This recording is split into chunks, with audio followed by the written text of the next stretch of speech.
इसी बात पर जो ट्रंप ने धमकी दी थी सबमरीन की, उसी पर पुतिन की तरफ से जवाब आ गया है।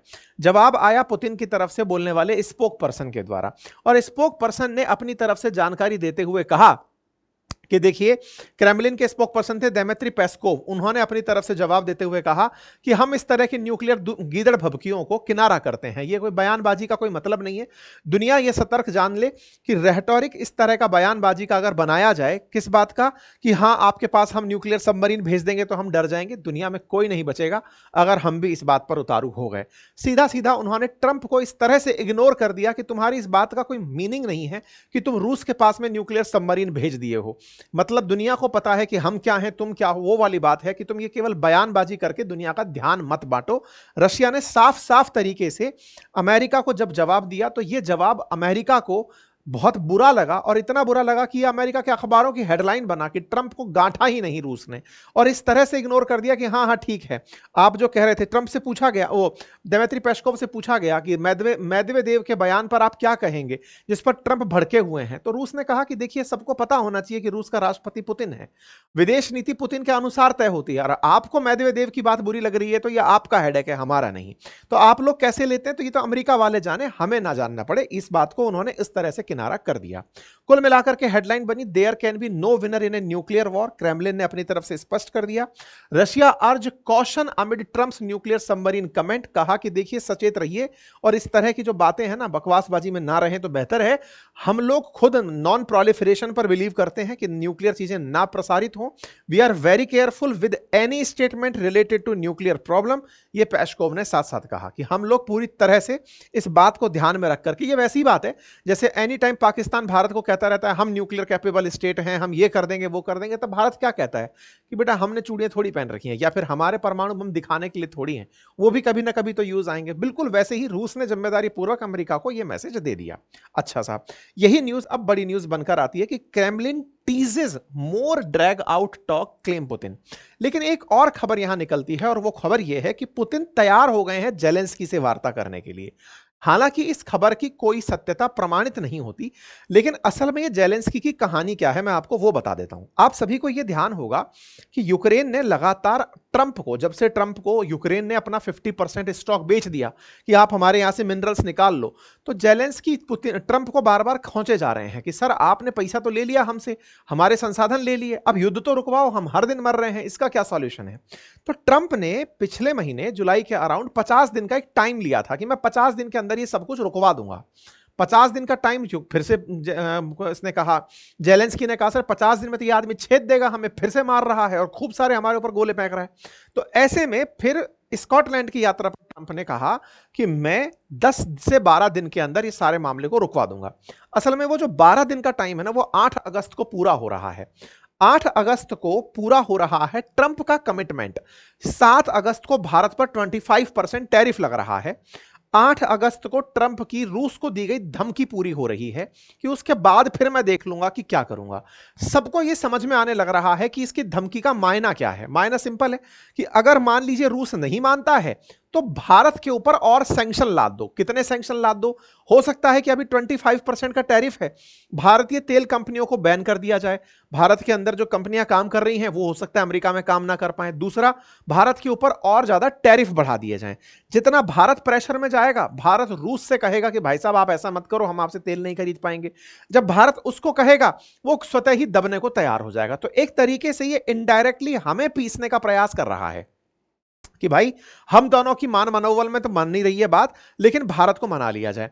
भारत दुनिया को हमेशा यह बताता आया है, और आज के सेशन में हम जब भारत का जवाब आपको बताएंगे तो आपको बहुत अच्छा लगेगा कि भारत ने कितना अल्टीमेट तरीके से अपना जवाब दिया है। वो आखिर में हमने आपके लिए बचा के रखा है। तो फिलहाल के लिए 8 अगस्त के पीछे की कहानी क्या है, तो ट्रंप के द्वारा कहा गया है कि मैं 8 अगस्त तक इसको मनवा के मानूंगा। तो उसके लिए तैयारियां जो भारत पर प्रयास चल रहे हैं, ये सब उसी के प्रयास हैं। अच्छा, क्या जेलेंस्की से मतलब समझौता करने के लिए पुतिन तैयार हो गए? तो देखिए क्या है कि मॉस्को के द्वारा, सॉरी, अमेरिका के द्वारा रूस में अपना एक प्रतिनिधि भेजा जा रहा है, विटकॉफ। और विटकॉफ की जो यात्रा है ना, वो असल मायने में मिलने के लिए है पुतिन से, कि आप मिलकर आएं। ट्रंप उन्हें भेज रहे हैं कि उनसे कहिए कि वो जेलेंस्की के साथ कम से कम टेबल पर तो बैठें। पुतिन इस बात पर जिद करे हुए थे लंबे समय से कि मैं जेलेंस्की को राष्ट्रपति मानता ही नहीं हूं। टेक्निकली चुनाव पहले ही खत्म हो जाने चाहिए थे, अब तो ये जबरदस्ती सत्ता में बैठा हुआ है अमेरिका की चाहत पे। इसको हटाओ, इलेक्शन कराओ, जो नया आदमी आएगा मैं उससे बात करूंगा।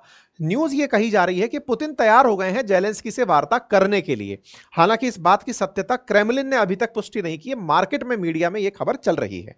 कैसे समय पर, जब अमेरिका की तरफ से एक शांति दूत विटकॉफ 6 तारीख को रूस पे पहुंच रहा है पुतिन से मिलने के लिए। तो ऐसे में अब देखना होगा कि ये क्या होता है। तो लेकिन जब बात भारत की हो तो देखिए, रशिया अमेरिका के बीच में जो भी चल रहा हो, हमें अब क्यों मतलब बलि का बकरा बनाया जा रहा है, उसके पीछे की कहानी ऐसे है कि भारत ने, कहा जा रहा है कि चाइना से भी ज्यादा तेल खरीद लिया है पिछले दिनों में, और इतना तेल खरीद लिया कि रूस के पास जो पैसा पहुंचा है वो पर्याप्त है यूक्रेन को खराब करने के लिए। तो बोले भारत को रोक दो तो ये रूस अपने आप रुक जाएगा। तो ऐसे में भारत पर प्रेशर टैक्टिक्स का उपयोग करने जा रहे हैं ट्रंप। मतलब जब इनकी इन पर नहीं चली तो ये अब भारत के पीछे पड़ने का प्रयास कर रहे हैं। इसी को इन्होंने आज शाम को अपने ताजा ट्वीट में कहा कि India not only buying massive amount of Russian oil, they are then for such of the oil purchased selling it on the open market for big profits. They don't care how many people in Ukraine are being killed by the Russian war machine. Because of this, I will be substantially raising the tariff paid by the India to the USA. इसका मतलब मैं और ज्यादा अब आप पर tariff बढ़ाऊंगा। ये आज की खबर है, शाम 6 बजे की खबर आप देख रहे हैं, जिसमें ट्रंप ने भारत को और एक धमकी देते हुए कहा कि आपको नहीं पता कि आपके तेल खरीदने से रूस कितने यूक्रेनियंस को मार रहा है, इसीलिए मैं आप पर टैरिफ और बढ़ाऊंगा। तो कुल मिलाकर हो क्या रहा है कि जब इनके इस पे बस नहीं चल रहा तो ये हमारे साथ में खेलने का प्रयास कर रहे हैं। और खेलते समय क्या करने का प्रयास है कि लो भाई टैरिफ तुम लोग और टैरिफ पे करो। इसी वजह से हेडलाइन बनती है, ट्रंप से will substantially raise tariff on India, मतलब और भारत पर टैरिफ बढ़ाएगा। यह कब तक अनाउंस हो जाएगा? यह 8 तारीख तक अनाउंस हो जाएगा। क्यों हो जाएगा? 8 तारीख डेडलाइन है। तो देखो, विटकॉफ्स की वार्ता होगी पुतिन से, अगर वो सफल नहीं होती है, उधर से वो संदेश देगा कि भाई इसको और तोड़ना है, तो भारत के ऊपर टैरिफ लगा दिया जाएगा। ठीक है। इसी बीच में आज एक खबर और आ जाती है 4 तारीख के दिन ही, कि भारत में रूस से तेल लेकर जो टैंकर आ रहे हैं वो बिना किसी प्रेशर के अभी भी आए जा रहे हैं, यूएस से और ईयू से। ये बात क्यों बता रहा हूं मैं आपको? आज दोपहर में जब अपनी पाठशाला पर अपन ने सेशन किया था तब ये जानकारी दी थी कि अमेरिका और ईयू ये प्रेशर भारत पर क्रिएट कर रहे थे कि आप तेल ना खरीदें। भारत ने एक तरह से एक फेक खबर भारत बाजार में निकल कर आई कि भारत ने बंद कर दिया तेल खरीदना, जिस पर ट्रंप ने रिएक्ट करते हुए कहा, अच्छा तेल खरीदना बंद कर दिया, ये तो अच्छी बात है। एंड में आज की खबर जब यह आती है कि कोई कमी नहीं हुई, भारत तो अभी भी वैसे की वैसे तेल खरीद रहा है। नई दिल्ली से, यानी कि भारत सरकार की तरफ से ऑयल सप्लायर्स को कोई भी संदेश नहीं दिया गया है, इसलिए कंपनियों ने तेल खरीदना बंद ही नहीं किया है, वो चले जा रहे हैं। कहां से खरीद रहे हैं? रूस से तेल खरीद करके भारत लेकर आ रहा है। तो क्या भारत ने अमेरिका की धमकियों को नजरअंदाज कर दिया है? क्योंकि कहीं ना कहीं ट्रंप हमको पहले सैंक्शन के बारे में कहे कि पेनल्टी देनी पड़ेगी, आज कह रहे हैं कि आप रशिया से खरीद रहे हो, मैं सब्सटेंशियली टैरिफ बढ़ाऊंगा। टैरिफ बढ़ाने की बात भी हो रही है, और इसके बावजूद भी आज हम तेल फिर से रिसीव करते हैं। ऐसे में ट्रंप का जो रेसिप्रोकल टैरिफ भारत पर 25% लगा है, वो आगे कहां तक जा सकता है? आगे जा सकता है कि हमारे ऊपर स्टील और एल्यूमिनियम पर और टैरिफ लगा दिए जाएं, ऑटो और ऑटो पार्ट्स पर और टैरिफ लगा दिया जाए, या फिर वो जो ग्राहम लिंडसे कह रहा था कि इन पर 500% टैरिफ लगा दो, वो हो सकता है। या फिर भारत से कहा जा सकता है कि आप हमसे और तेल खरीदो। तमाम प्रकार की बातें हैं, कुछ भी हो सकती हैं। ऐसे में भारत को करना क्या चाहिए? क्योंकि असल मायने में इस समय पर यह बयानबाजी का युद्ध है, रेटोरिक का युद्ध चल रहा है कि कौन ज्यादा अच्छे बयान दे रहा है। एक तरफ अमेरिका, रूस तो अपनी तरफ से खेल खेलता ही है, भारत बीच में खड़ा है। तो भारत को क्या करना चाहिए? अगर हम बेस्ट पॉसिबल तरीकों को देखें तो क्या हो सकता है? सबसे इंपॉर्टेंट है डिप्लोमेसी, जिसको हमेशा हम कहते आए हैं, डिप्लोमेसी, डायलॉग एंड पीस, की दोनों के बीच में वार्ता हो। किन दोनों के बीच में? रशिया यूक्रेन के बीच में पहले वार्ता हो, रशिया अमेरिका के बीच में वार्ता हो, जिसके लिए विटकॉफ आए हैं, चीजें रिजॉल्व हो। भारत इसमें पार्टी नहीं बनना चाहता, क्योंकि आप लोग हमें जबरदस्ती घसीट कर लेकर आ रहे हो कि भारत को प्रेशर डालो तब जाके रूस पर प्रेशर बनेगा।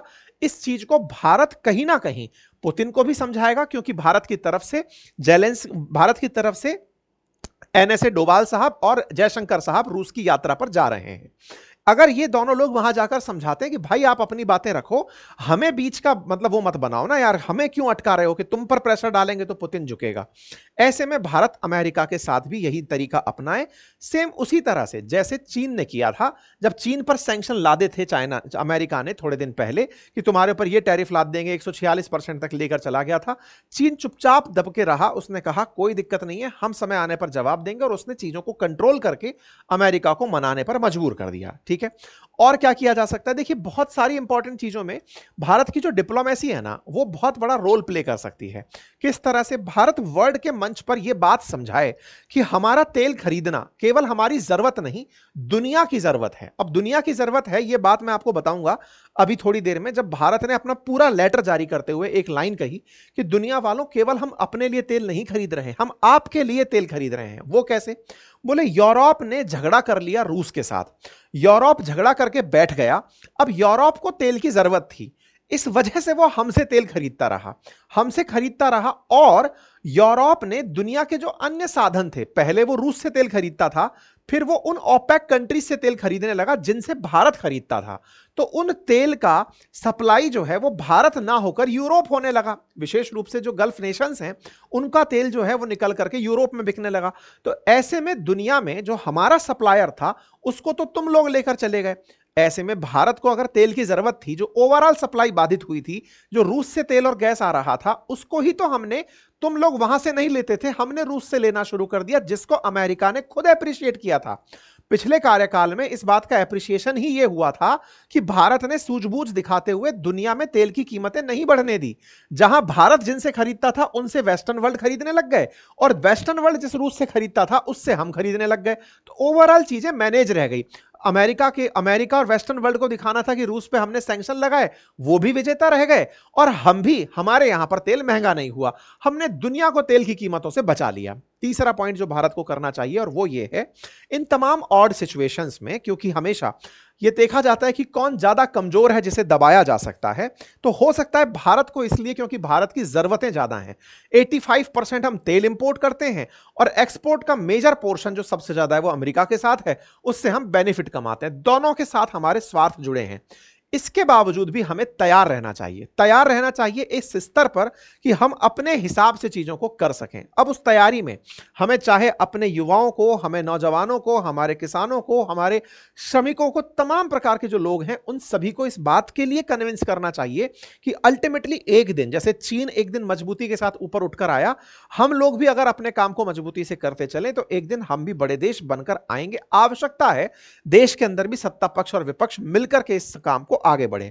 यही कारण है कि आज भारत का जो सबसे लेटेस्ट अपडेट है वो ये कि India has been targeted by USA. ये सबसे इंपॉर्टेंट मैसेज है जो लेट रात्रि अभी भारत सरकार के द्वारा जारी हुआ है कि हमें अमेरिका और वेस्टर्न वर्ल्ड के द्वारा तेल खरीदने के कारण बार बार टारगेट किया जाता रहा है। वास्तविकता में भारत ने यह तेल खरीदना रूस से इसलिए शुरू किया था क्योंकि ट्रेडिशनल सप्लाईज जो थी वो यूरोप की तरफ हो गई थी जब कॉन्फ्लिक्ट शुरू हुआ था।